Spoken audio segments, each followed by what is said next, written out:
pagi Bapak Ibu Saudara yang terkasih dalam Tuhan Yesus Kristus. Mengucap syukur kalau pada pagi hari ini kita dapat bersama-sama beribadah secara online. Dan biarlah kita tetap bersama-sama merasakan kasih Tuhan, urapan Tuhan yang begitu luar biasa dalam kehidupan kita, dimanapun kita berada. Mari bersama-sama kita menyiapkan hati kita. Kita mau memberikan yang terbaik untuk Tuhan kita pada pagi hari ini.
Apapun yang kau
ada apapun juga, sebelum ku coba semua yang ku bisa, tetapi ku berserah kepada kehendakmu. Hatiku percaya Tuhan punya rencana, tak akan menyerah pada apapun juga, sebelum ku coba semua yang ku bisa, tetapi ku berserah kepada kehendakmu. Hatiku percaya Tuhan punya rencana, hatiku percaya Tuhan punya rencana, hatiku percaya Tuhan punya rencana. Haleluya. Terima kasih Tuhan. Haleluya. Kami sungguh merasakan kehadiran-Mu. Mari kita sama-sama yang percaya katakan amin. Sama-sama berikan kemuliaan untuk Tuhan kita Yesus Kristus. Haleluya. Haleluya. Sebab hanya nama Tuhan yang berkuasa. Mari kita bersama-sama bangkit, bersorak bagi nama Dia. Haleluya.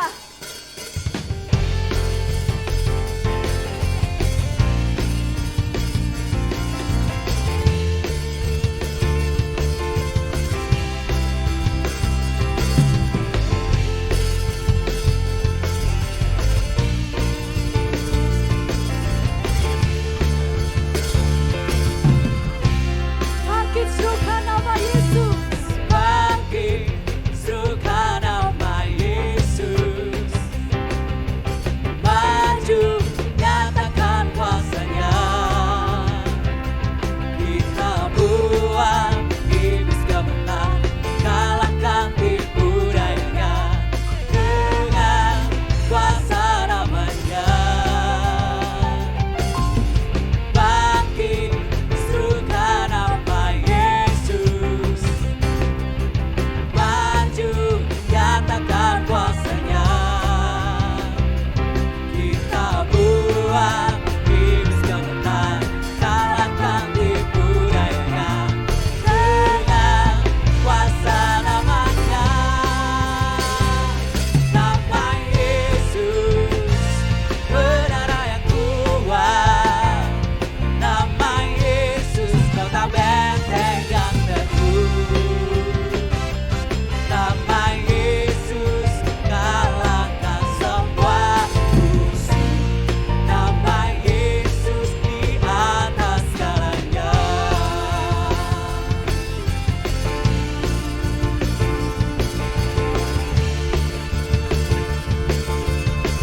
Dengan iman katakan Bangkit, serukan nama Yesus. Maju, nyatakan kuasa-Nya. Kita buang iblis gemetar, kalahkan tipu dayanya dengan kuasa namanya. Nama Yesus, menara yang kuat. Nama Yesus, kota benteng yang teguh. Nama Yesus, kalahkan semua musuh.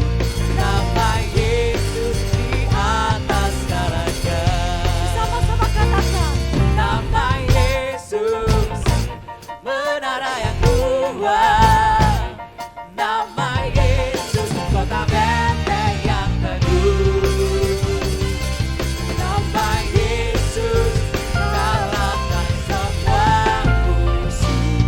Nama Yesus di atas segalanya. Nama Yesus di atas segalanya. hanya nama Yesus. Nama Yesus di atas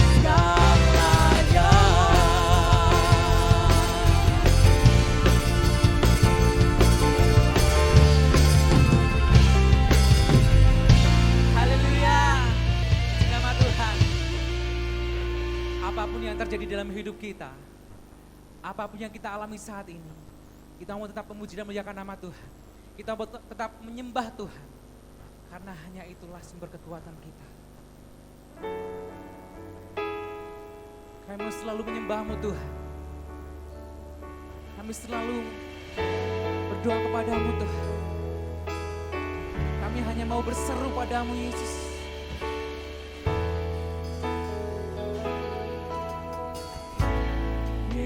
Yesusku, Selamatku, tiada yang seperti Engkau.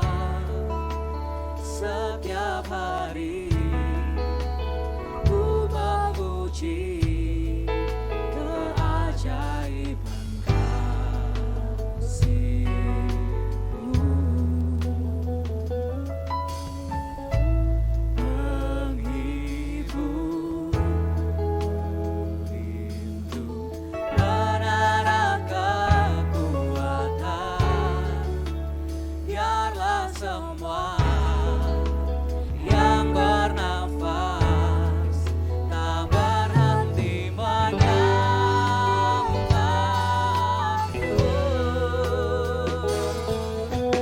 Nyanyi dan bersoraklah bagi Dia, pujian, hormat, kuasa bagi Raja.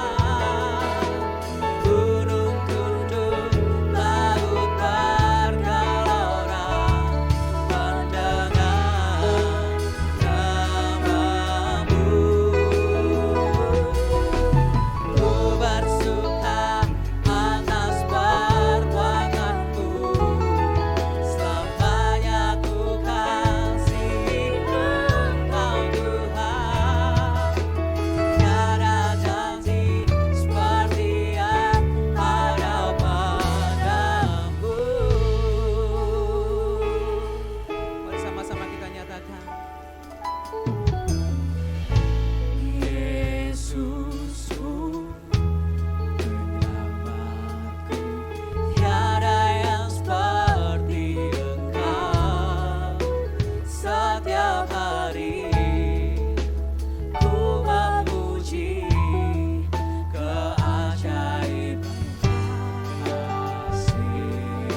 Jemaat Tuhan yang kami kasihi, kita saat ini mengikuti ibadah secara online.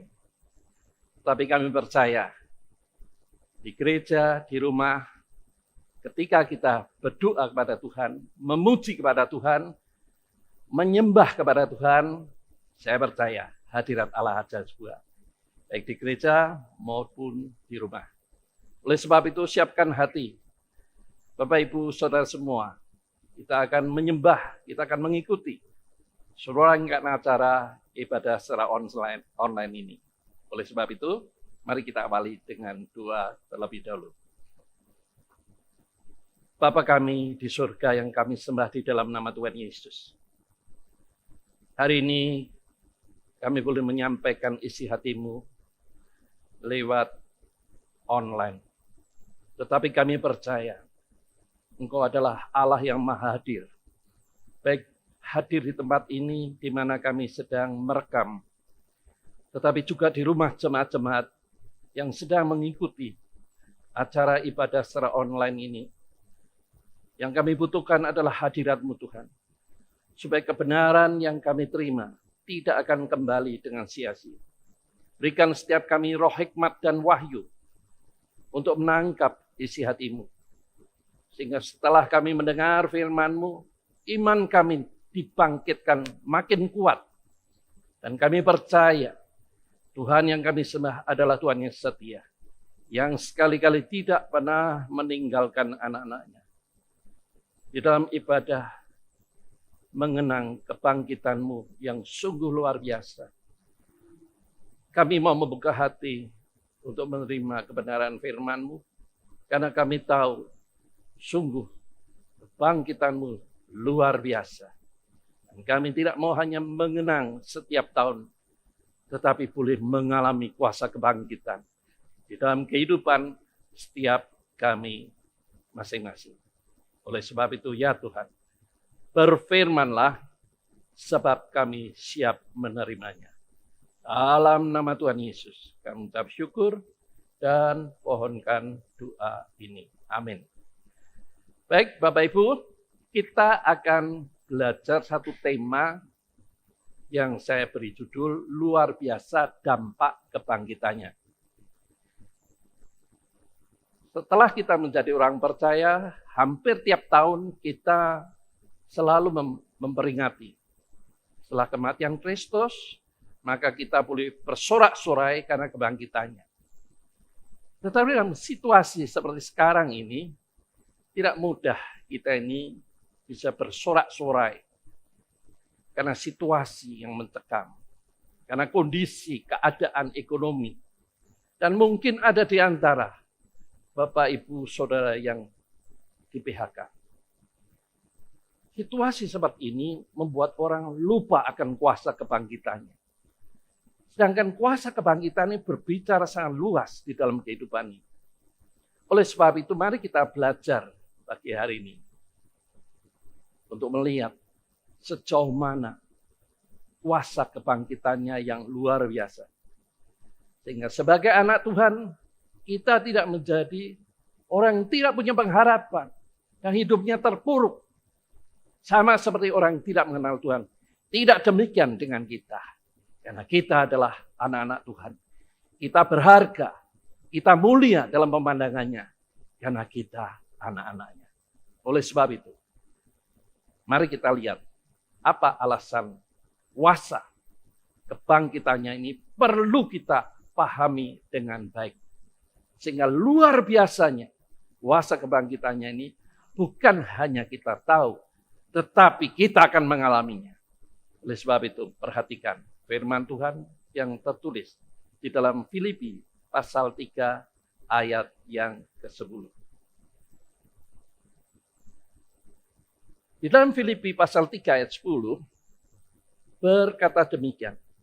Yang ku kehendaki ialah mengenal Dia dan kuasa kebangkitannya dan persekutuan dalam penderitaannya, di mana aku menjadi serupa dengan Dia dalam kematiannya.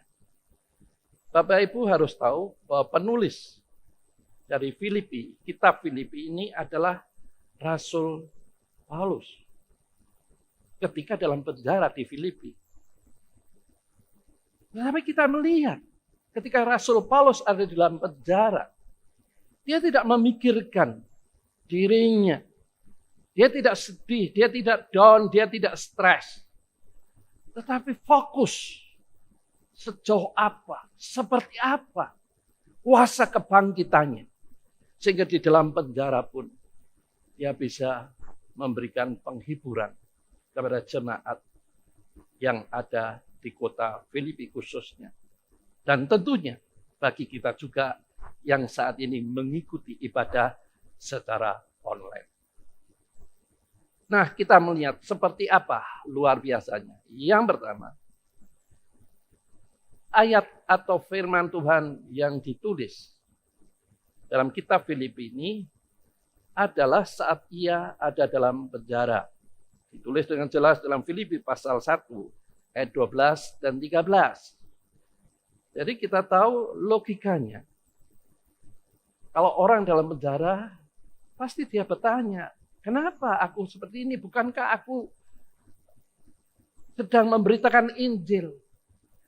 Tetapi kenapa Tuhan mengizinkan untuk aku di penjara karena memberitakan Injil? Dan mungkin dia juga bertanya seperti ini, Tuhan, kapan aku harus keluar dari penjara? Supaya aku boleh melanjutkan kembali pemberitaan Injil ini kepada semua bangsa. Tidak demikian. Rasul Paulus tidak mengatakan itu. Rasul Paulus tidak berdoa seperti itu. Dan ini mengajarkan kepada kita.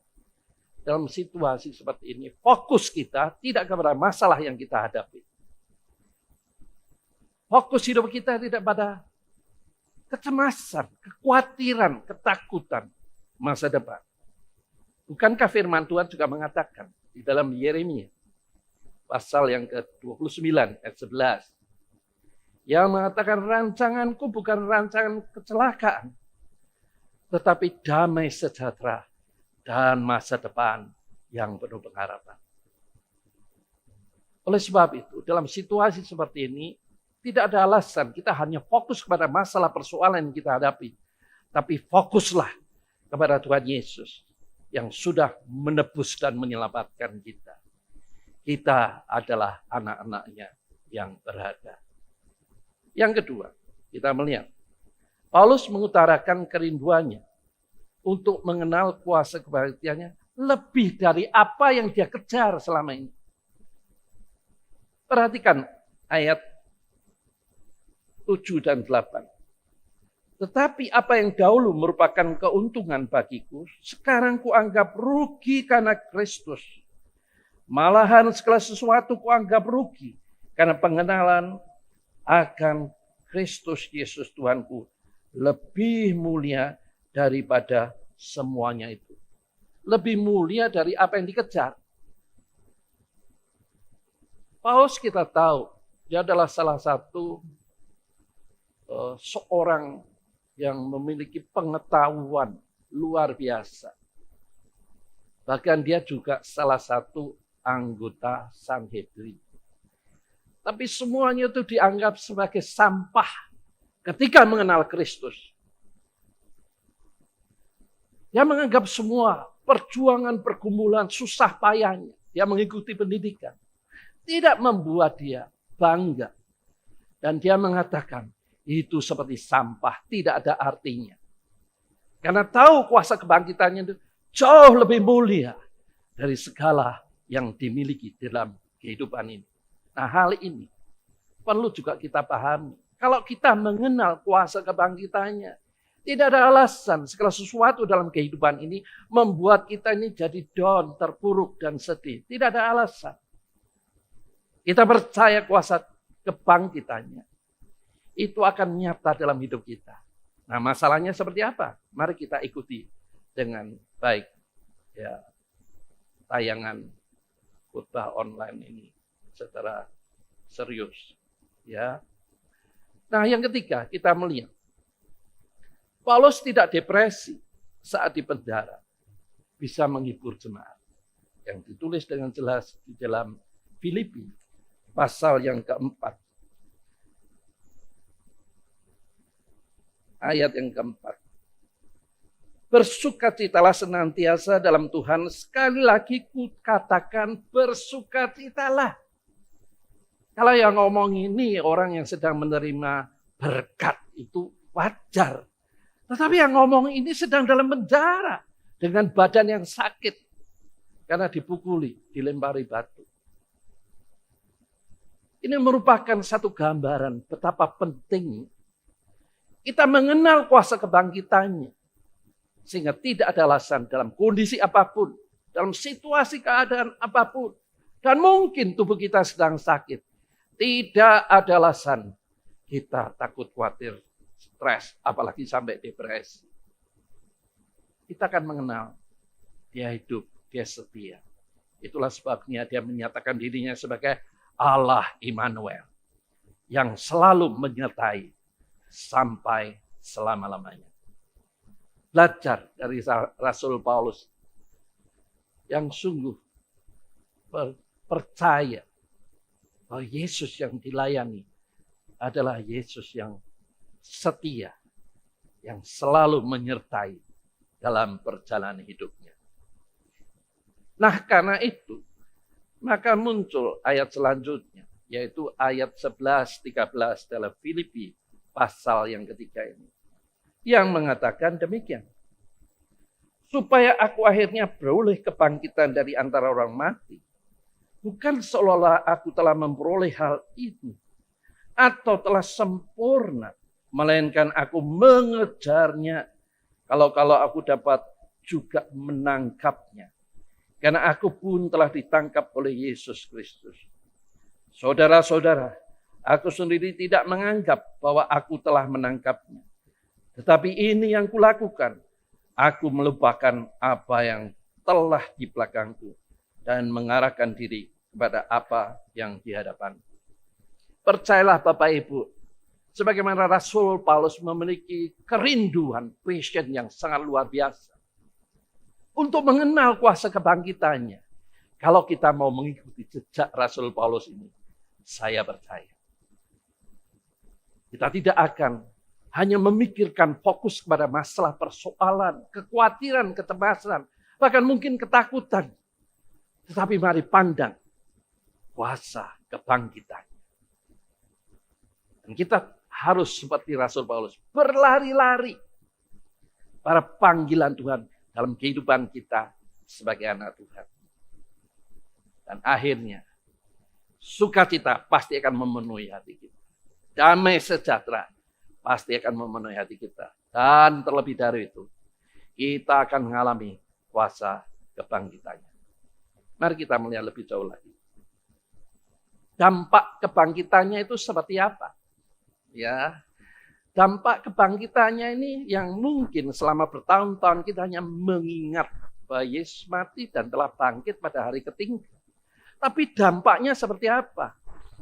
Pada kesempatan ini kita akan belajar seperti apa, sejauh mana dampak dari kebangkitannya. Di dalam suratnya kepada jemaat di Efesus, Paulus juga menghimbau agar jemaat minta kepada Tuhan roh hikmat dan wahyu mengenal Dia lebih jauh. Kita tahu secara mengatakan bahwa jemaat Efesus adalah jemaat yang maju, luar biasa. Dia tidak tergoyahkan oleh ajaran-ajaran yang tidak benar. Dia boleh membuka banyak tempat sebagai bagian misi mengemban amanat agungnya. Ada banyak cabang dari gereja ini. Tetapi Rasul Paulus pun memberi nasihat. Berdoa dan minta supaya Tuhan memberikan roh hikmat dan wahyu. Seperti apa? Sejauh mana kuasa kebangkitannya itu? Saya percaya kalau kita mau berdoa, maka roh hikmat dan wahyu akan masuk dalam hati dan pikiran kita, di dalam roh kita. Sehingga akhirnya kita tidak lagi takut, khawatir, cemas akan kehidupan yang sedang terjadi. Percayalah bahwa semua yang sedang terjadi ini tidak kita sendirian. Banyak orang yang lebih parah. Mungkin mereka sedang kena penyakit. Tapi percayalah, Kalau kita sebagai anak Tuhan, kita percaya di balik semua peristiwa dan persoalan dalam kehidupan ini, ada maksud dan tujuan. Dan kita tahu maksud dan tujuan Tuhan itu pasti baik adanya. Oleh sebab itu, dalam situasi seperti ini, untuk mengerti sejauh mana kuasa kebangkitan itu, kita perlu berdoa supaya Tuhan memberikan roh hikmat dan wahyu. Nah, kita melihat sejauh mana itu, Rasul Paulus mengatakan di dalam ayat yang sesudahnya, yaitu ayat 19 sampai 23. Di sana dijelaskan bahwa kuasa kebangkitan yang dikerjakan oleh kuasa Roh Kudus itu membuat segala sesuatu yang pernah dipegang oleh Tuhan itu kembali dipegang oleh Tuhan. Segala kuasa di langit, di bumi sudah ditaklukkan di bawah kaki Kristus. Dan ini yang perlu Bapak Ibu tahu. Kuasa segala sesuatu itu diberikan kepada Yesus. Tetapi yang Bapak Ibu perlu tahu, Yesus adalah kepala gereja. Bapak Ibu Saudara semua adalah tubuhnya. Otomatis kita juga mendapatkan aliran kuasa kebangkitan. Inilah luar biasanya kebangkitan Kristus. Kalau segala masalah ditaklukkan, apalagi masalah. Kalau alam semesta ini aja sudah Tuhan pegang, apalagi yang perlu kita khawatir dan takutkan? Tidak ada. Oleh sebab itu, mari jadilah sebagai tubuh Kristus yang baik. Berfungsi seperti tubuh Kristus. Yang bergerak sesuai dengan kapasitas bagian masing-masing. Yang penting kita menyadari kita adalah tubuh Kristus. Maka saya percaya aliran kuasa, aliran damai, aliran sukacita, semuanya akan mengalir di dalam kehidupan kita. Dan itulah yang memberikan kita kemenangan mengatasi masalah. Sebab yang mengatasi masalah bukan logika kita, bukan kekuatan kita, bukan pengalaman kita. Tetapi Yesus yang sudah menaklukkan segala sesuatu di bawah kakinya. Puji Tuhan. Bukan berarti kita sok-sokan ingin menjadi seperti Kristus. Tidak. Ingat, Yesus sebagai kepala, artinya komandan. Adalah Yesus. Bukan kita yang bergerak. Kita boleh berdoa. Tetapi ingat, waktu jawaban doa adalah waktu Tuhan. Bukan kita yang ngatur. Ya, seolah kita yang menjadi kepala. Tidak. Tetap Yesus sebagai kepala. Kita boleh minta. Tetapi saat jawaban itu diberikan adalah waktu Tuhan. Kita belajar ketika Tuhan Yesus menjadi manusia. Sebelum mati. Dia pun ketika bergumul di dalam pergumulan doanya sebagai manusia. Dia merasa berat sekali. Dia berdoa kepada Bapa. Tetapi satu kata yang perlu kita tahu. Bukan kehendakku yang jadi itu. Tapi kehendakmu yang jadi. Bapak Ibu boleh berdoa. Bapak Ibu boleh meminta. Tetapi percayalah. Otoritas akan Tuhan berikan. Tetapi yang penting.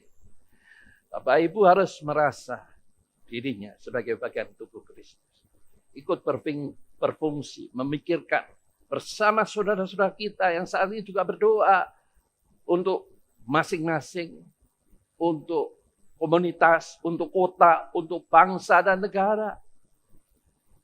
Sebab Bapak Ibu dan saya tidak sendirian di dalam situasi keadaan yang sedang melanda akibat COVID-19 ini.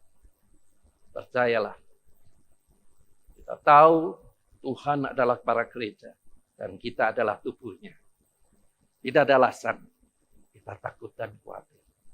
Berserulah, maka kuasanya akan mengalir. Memberi damai, memberi sukacita, memberikan pengharapan, memberikan semangat. Ingat, salah satu yang bisa membentengi kita adalah daya tahan tubuh kita. Daya tahan tubuh kita ini akan menurun ketika kita stres. Oleh sebab itu jangan sampai stres. Karena kita mengenal kuasa kebangkitannya. Tidak ada alasan kita stres lagi. Kita percaya, tunggu waktu Tuhan. Dan waktu itulah, saat-saat itulah yang kita lakukan adalah berdoa. Berdoa. Bukan diri sendiri, tapi juga saudara kita yang lain. Nah, untuk kota di mana kita tinggal. Untuk bangsa negara, untuk pemimpin kita, presiden kita. Yang begitu luar biasa memperhatikan kepentingan rakyat. Kita melihat lebih jauh lagi. Momen kembalinya puasa adalah saat Yesus bangkit dari kematian. Jadi inilah momen kita memperingati kebangkitannya, di mana kita boleh mengenang, mengingat dan menyadari kembali status kita adalah tubuh Kristus. Oleh sebab itu, ketika Tuhan Yesus bangkit, mendatangi murid-muridnya. Di dalam Matius pasal 28 ayat 18, Tuhan mengatakan yang sama. Seperti yang ditulis oleh Rasul Paulus dalam Efesus pasal pertama ini. Yaitu kepadaku telah diberikan segala kuasa di langit, di bumi, bahkan apapun. Di dalam kitab Filipi pasal 1, pasal 2, ayat 9 sampai 11 mengatakan, bahwa Tuhan adalah nama di atas segala nama. Artinya apa? Masalah nama, sakit nama, tidak punya uang nama. Apapun itu adalah nama. Tapi ingat, Yesus di atas segalanya. Itulah kepala gereja. Yang patut kita syukuri karena kita adalah tubuh Kristus. Yesus adalah nama di atas segala nama. Masalah boleh datang. Tapi masalah akan diselesaikan. Karena Yesus yang adalah nama di atas segala nama. Sakit penyakit boleh kita alami. Tapi jangan membuat kita stres. Percaya, kita ini biji matanya. Selembar rambut rontok pun Tuhan tahu. Mosok kita dibiarkan sendirian. Pada saat sakit, Tuhan pun hadir.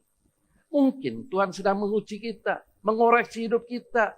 Mungkin pola makan, mungkin gaya hidup, mungkin tujuan hidup. Tidak seperti yang Tuhan inginkan. Pada saat sakit itulah kita boleh merenung arti dan tujuan hidup sebagai tubuh Kristus. Oleh sebab itu, Bapak Ibu, bersyukurlah senantiasa dalam situasi seperti ini. Karena kita percaya Tuhan tidak pernah meninggalkan kita. Selanjutnya, kita harus belajar bahwa kuasa kebangkitannya itu bisa kita alami dalam kondisi seperti apa. Rasul Paulus menulis juga kepada jemaat di Korintus, di dalam 2 Korintus pasal 2 ayat 14 mengatakan, barang siapa di dalam Kristus, ia lebih dari pemenang. Di ayat ini mengingatkan kita harus di dalam tubuh Kristus. Di dalam tubuh Kristus itulah kita akan mengalami yang namanya lebih dari pemenang.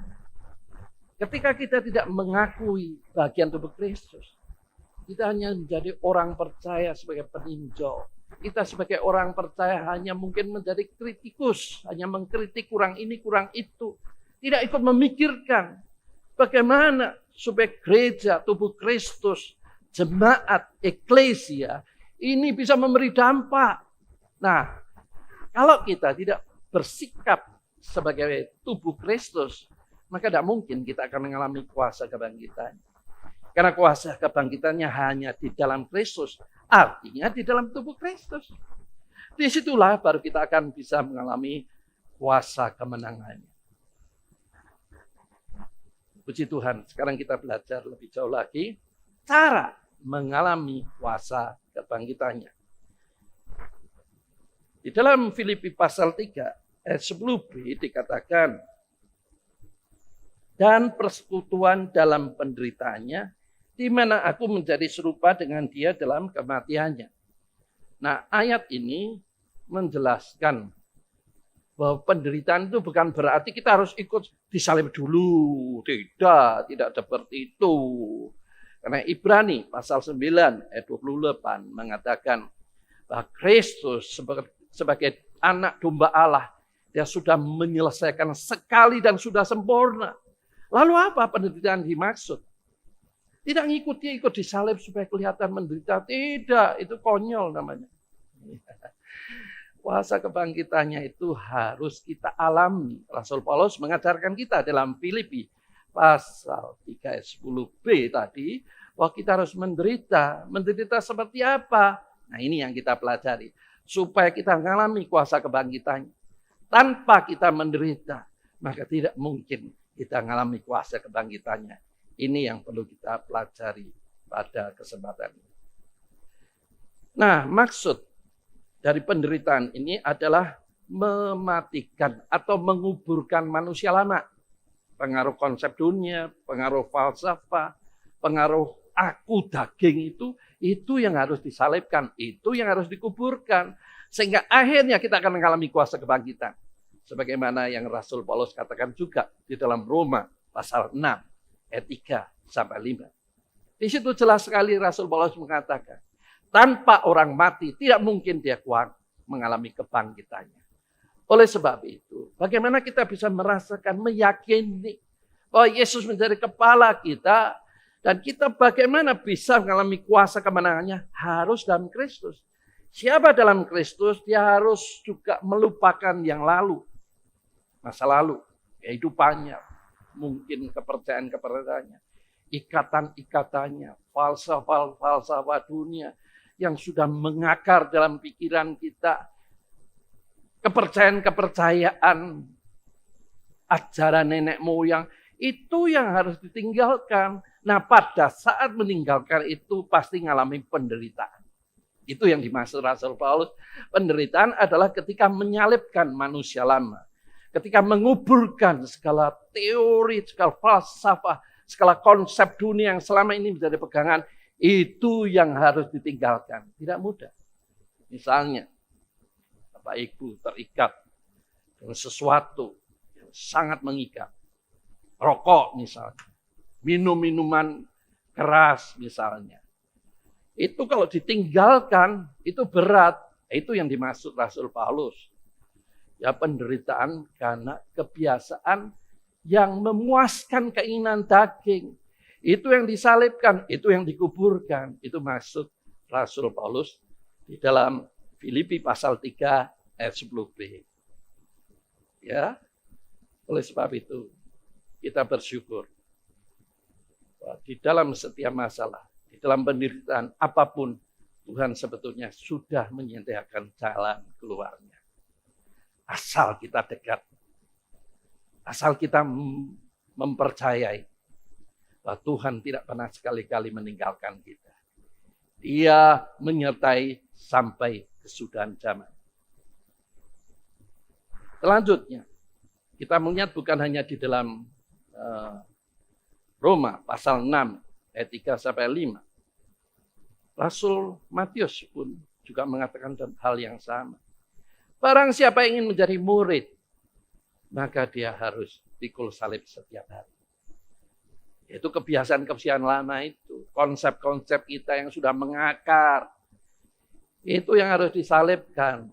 Bukan pikul salib sungguhan gitu, enggak. Ya, pikul salib yang sesungguhnya adalah mematikan dan menyalibkan segala kehidupan kita di masa lalu. Dan hiduplah dalam hidup baru sesuai dengan arahan Tuhan atau hidup di jalan-jalannya. Melalui apa? Taat firman. Hanya melalui taat firman itulah kita baru mengerti hatinya, mengerti pikirannya. Sehingga iman kita menjadi kuat. Kita bisa bangkit karena mengerti isi hatinya, mengerti kehendaknya, dan menghidupi firman-Nya. Dan akhirnya apa wujudnya? Buah-buah hidup pasti nampak. Buah-buah hidup itulah yang memberikan kemantapan dari diri kita, dan buah hidup juga dirasakan keluarga. Ya, mungkin Bapak Ibu pemarah, ya, setelah menghidupi firman karena rindu kuasa kebangkitannya ada dalam hidupnya, tekun, belajar, membaca, berdoa secara sungguh-sungguh. Maka saya percaya buah-buah roh akan nampak dalam hidup kita. Puji Tuhan, artinya kita sudah hidup dalam Kristus. Karena kelihatan karakter sifat Kristusnya mengalir dalam hidup kita. Dan mengalirnya itu hanya karena taat firman. Karena firman itu yang memerdekakan kita dari konsep paradigma lama kita. Dan kita hidup baru dalam Kristus. Berjalan dan tuntunan firman yang merupakan terang di dalam hati kita. Firman datang, kita pegang, maka teranglah jalan hidup kita. Puji Tuhan. Selanjutnya, saat menantikan manusia lama, menyalibkan manusia lama, menyalibkan keinginan keakuan, kedagingan kita, ini butuh pengorbanan. Ada harga lah istilahnya. Ada harga yang harus kita bayar. Apa itu? Rasul Paulus memberikan gambaran sangat sederhana. Sebagaimana kalau kita ingin menjadi prajurit, bagaimana kita bisa terus naik pangkat dan akhirnya menjadi jenderal? Tidak ada cara lain, harus taat kepada komandan. Harus selalu siap ketika komandan mengatakan sesuatu. Siap komandan, itulah prajurit yang baik. Tidak selalu memprotes, tidak selalu mengeluh. Kalau seperti itu akhirnya bisa dipecat. Nah, prajurit itu yang setia taat sampai akhir, pasti dia akan mengalami promosi menjadi jenderal. Yang kedua, Rasul Paulus di dalam 2 Timotius ya, pasal 2 ayat 2 sampai 5, di sana katakan seperti olahragawan. Apa toh tujuan olahragawan? Adalah medali. Bagaimana bisa mendapatkan meraih medali yang menjadi impiannya? Pasti dia ingin kalau dilatih oleh pelatihnya yang pengalaman untuk melatih seseorang. Nah, pelatih yang pengalaman ini pasti gojlok hidup kita. Diajarlah istilahnya. Sehingga badan sakit semua. Tetapi percaya. Setelah itu selesai, pastilah medali itu bukan hanya impian, mencari realita. Artinya apa? Kalau kita taat sebagaimana seorang prajurit kepada komandan kita, Yesus, kepala gereja, pasti kita akan terus dipromosikan. Kalau kita mau setia dalam penderitaan yang sedikit, tidak cengeng, mengeluh, menggerutu, percayalah, medali, hadiah pasti akan menjadi bagian kita. Yang ketiga, Rasul Paulus menggambarkan proses hidup dalam Kristus seperti apa. Supaya aliran kepala Kristus sebagai komandan atau kepala gereja itu boleh mengalir dalam hidup kita. Tidak ada cara lain sebagai petani. Kita percaya tetangga kita, mungkin lingkungan kita, atau pernah kita melihat seperti apa petani. Petani itu tekun, petani itu rajin. Tidak pernah dia menggerutu, tidak pernah dia menyesal. Tetapi setia tekun, kalau ada rumput yang menghalangi pertumbuhan padinya mungkin, maka itu ditabuti. Dilihat dengan sukacita, tekun, dan pada akhirnya petani itu sendiri yang akan menikmati hasilnya. Demikian pula setiap kita yang tekun dan setia sampai akhir. Percayalah COVID-19 ini tidak akan lama lagi. Asal kita juga ikut mendoakan. Ya, baik itu presiden kita yang memikirkan rakyatnya. Dan tentunya mereka yang ada di garda depan. Yaitu dokter dan perawat. Yang selalu tiap hari bergumul dengan pasien yang sedang dirawat. Itu salah satu bagian untuk mempercepat proses ya pandemi COVID-19 ini cepat berlalu. Jadilah seperti petani yang setia tekun sampai akhir. Anda pasti akan mengalami. Saya percaya bahwa Tuhan mengizinkan semuanya ini karena ini berakibat atau efeknya sampai 206 negara di dunia ini. Termasuk kita yang ada di Indonesia. Karena dampaknya.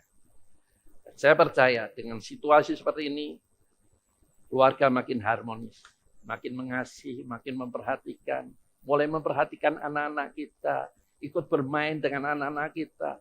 Mari kita melihat hal yang positif. Percayalah kalau kita menjalani dengan sukacita, ada waktunya. Setelah ini selesai, kita bukan hanya di PHK, tapi kita akan memiliki perusahaan. Tapi tentunya pelan-pelan. Belajar dulu ya, bagaimana mengelola, bagaimana menjadi seorang pemimpin yang baik. Kalau kita memimpin keluarga tidak bisa, bagaimana mungkin kita bisa punya perusahaan? Itulah prinsip yang Allah tetapkan. Jadi bagaimana kita bisa hidup dalam Kristus sungguh-sungguh? Rasul Paulus menggambarkan, jadilah seperti prajurit yang taat sampai akhir kepada komandannya. Jadilah seperti olahragawan yang walaupun badannya sakit, ya dikarantina istilahnya, tidak boleh bergaul, tapi dimes, dilatih terus-menerus. Tapi pada waktunya dia pasti akan mendapatkan medali. Dan contoh yang ketiga adalah petani. Petani tidak pernah mengeluh. Dia sabar menunggu waktunya. Masalah persoalan kita, waktunya pasti tiba sesuai dengan waktu Tuhan. Sama seperti Rasul Paulus. Dia tahu keluar penjara sesuai waktu Tuhan. Dia tidak akan mengeluh, berdoa terus Tuhan supaya cepat keluar, tidak. Jadi Bapak Ibu, yang penting adalah bagaimana kita mengalami kuasa kebangkitnya. Tidak ada cara lain, hidup dalam Kristus. Berlaku, bertindak sebagai tubuh Kristus. Ikut memikirkan. Handar beni, merasa memiliki.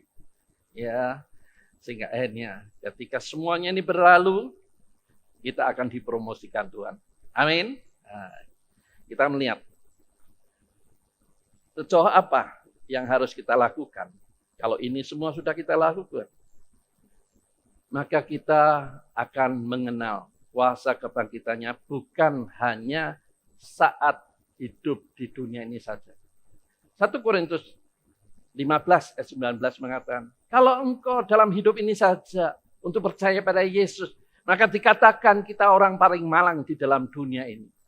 Karena tujuan hidup hanya untuk masalah makanan, masalah pakaian, masalah segala keinginan daging. Itu semua kalau dikejar dan kalau tidak ada dan kita percaya pada Tuhan Yesus hanya untuk itu semua. Dikatakan firman Tuhan, kita ini orang paling malang. Jangan dong. Kita percaya. Kuasa kebangkitannya ini bukan hanya untuk sementara dipelihara sebagai biji mata Allah. Karena kita ini berharga. Tetapi juga sampai di dalam kekekalan kita akan mengalami kuasa kebangkitan. Ya. Jadi mengenal kuasa kebangkitannya bukan untuk sesaat hal-hal yang sementara dalam dunia, yaitu kesuksesan, keberhasilan, kaya. Itu Tuhan katakan di dalam 1 Korintus 15 ayat 11 tadi, yaitu orang paling malang.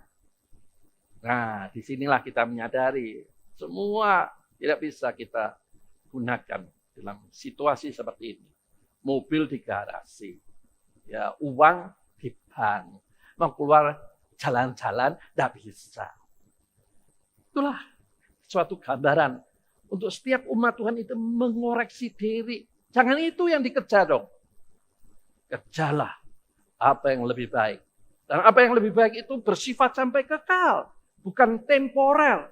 Tapi selama-lamanya dan selama-lamanya. Itulah yang harus kita pahami. Yang kedua, kita tahu bahwa kuasa kebangkitannya itu kunci alam maut pun sudah Tuhan pegang. Artinya apa? Itu ditulis dalam Wahyu pasal 1 ayat 18.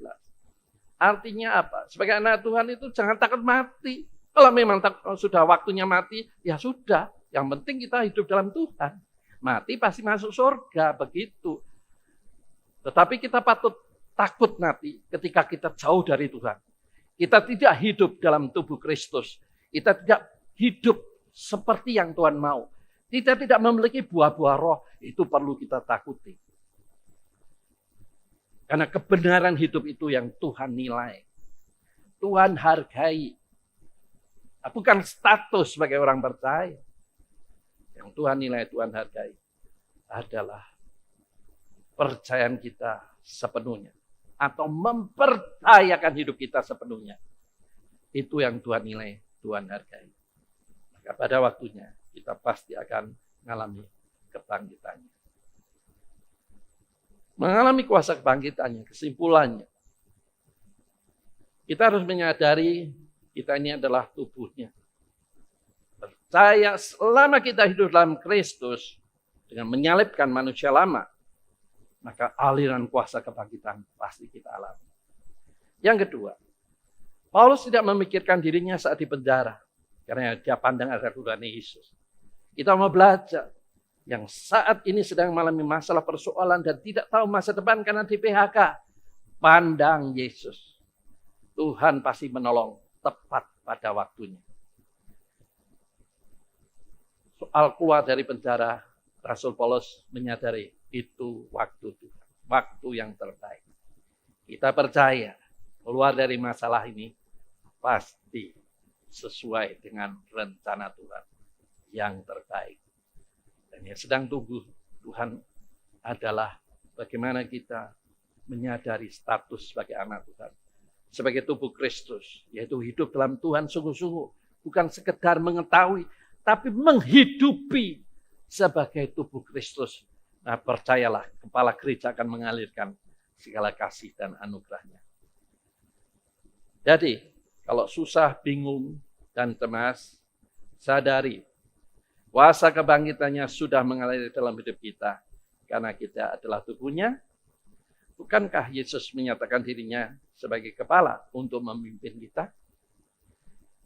Yang terakhir, burung di udara saja Tuhan pelihara. Mosok kita anaknya tidak?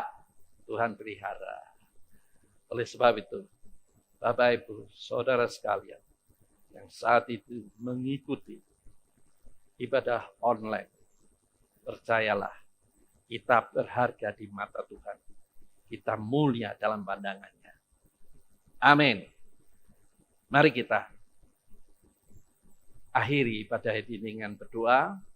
Bapak Ibu, siapkan dirimu untuk menerima jamahan kasih dan kuasa Tuhan. Saya mendoakan di tempat ini, di gereja. Dari percaya kuasa Tuhan akan menjangkau Bapak Ibu yang ada di rumah masing-masing. Yang saat ini mengikuti tayangan khotbah lewat online ini. Mari buka hati, berdoa. Bapa Surgawi, kami mengucap syukur karena hidup di dalam Engkau.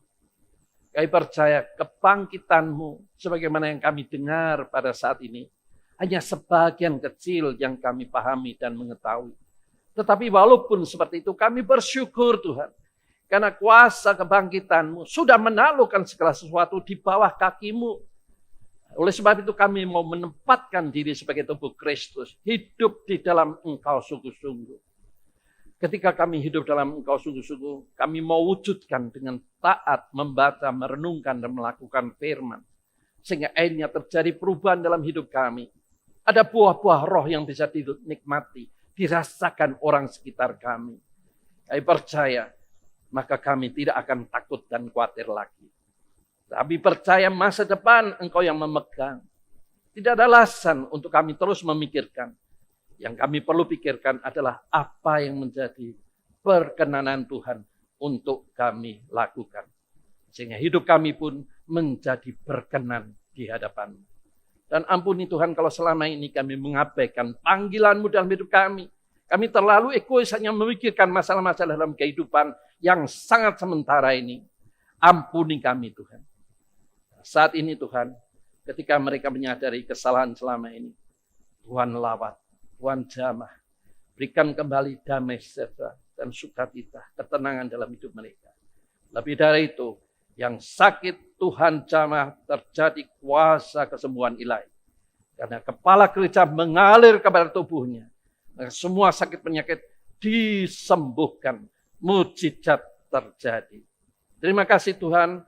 Kami percaya Engkau sudah mendengar doa seruan kami. Karena semua doa seruan kami yang kami naikkan ini hanya kami alaskan di dalam nama Tuhan Yesus. Amin. Bapak Ibu, saudara semua, mari kita menaikkan pujian bersyukur selalu.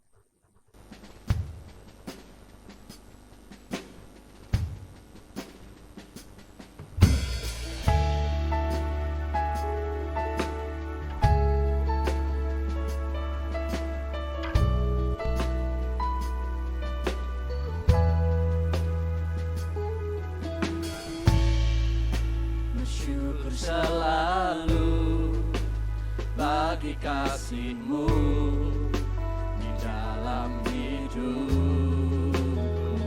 Takkan ku ragu, Takkan ku ragu atas rencana-Mu untuk masa depanku. Sebagai Bapa yang baik, takkan pernah Kau melupakanku. Sebagai Bapa yang sangat baik, takkan pernah Kau meninggalkanku. Ku kan menari dan bersuka karena-Mu, oh Yesusku, dan ku kan minum air-Mu sebagai rusa rindu. Selalu ku hidup dalam-Mu dan hidupku di dalam-Mu, oh Yesusku, Kau sangat ku cinta. kami bersyukur Tuhan untuk kesetiaan-Mu. Tak pernah kami meragukan Engkau melupakan kami. Bersyukur selalu bagi kasih-Mu di dalam hidupku.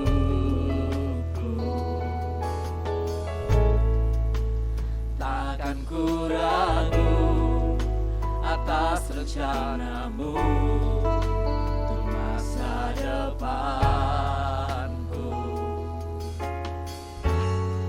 Sebagai Bapa yang baik, takkan pernah Kau melupakanku.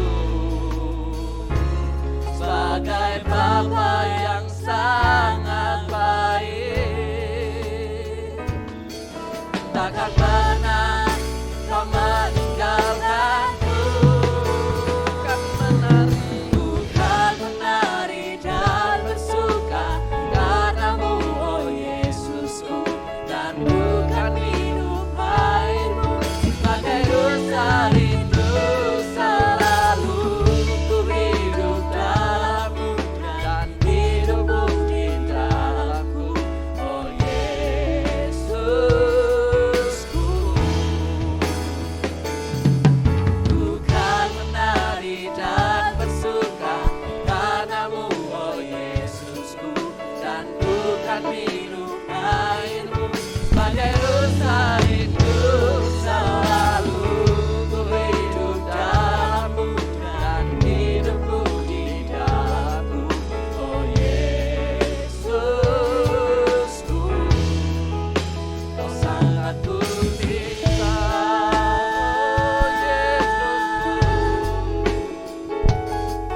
oh Yesusku, Kau sangat ku cinta. Katakan, oh Yesusku, Oh Yesusku, Kau sangat cinta. Mari Bapak Ibu, kita akan berdoa, menyambut dan mensyukuri kebenaran firman-Mu dan tentunya untuk kehidupan kita bersama.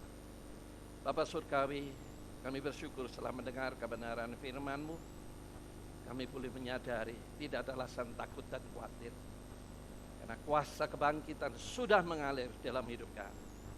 Bersama Engkau, kami akan mengatasi dan menghadapi segala perkara. Tahu semua masalah, apapun namanya, semuanya sudah Engkau taklukkan di bawah kaki-Mu. Kami sebagai tubuh Kristus akan mengalami kemenangan demi kemenangan dalam perjalanan hidup kami. Bila kebenaran firman-Mu membangkitkan, menyemangati jemaat-Mu yang ada di rumah masing-masing, sehingga mereka semua bangkit dan tidak lagi takut, khawatir, cemas untuk memandang hari esok. Sebab Tuhan yang mengatur dan menetapkan hari esok. Kami yakin hari esok yang Tuhan rencanakan jauh lebih indah dari apa yang kami rencanakan.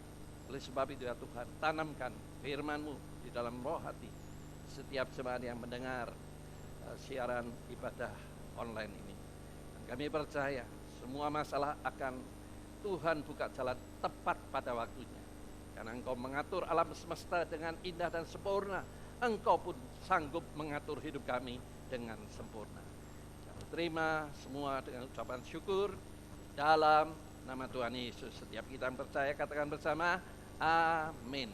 Tuhan memberkati, sampai ketemu lagi.